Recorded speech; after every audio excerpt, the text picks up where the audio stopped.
പപ്പായ കുത്തിയിട്ടേ എനിക്ക് ഏറ്റവും ഇഷ്ടപ്പെട്ട ഒരു മെഴുക്കുവരട്ടി ഉണ്ടാക്കാൻ പോവാം. അപ്പോൾ നമുക്ക് ഈ പപ്പായ ഒന്ന് ചെത്തിയെടുക്കാവേ.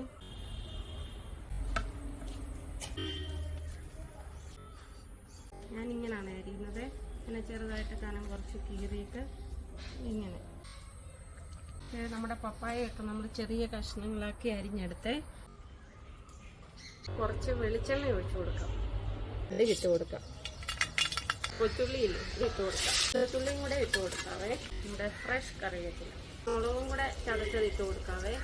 മഞ്ഞൾ പൊടി ഇട്ട് കൊടുക്കണം. ഒരു നുള്ള് പപ്പായ നമുക്ക് ഇട്ട് കൊടുക്കാവേ.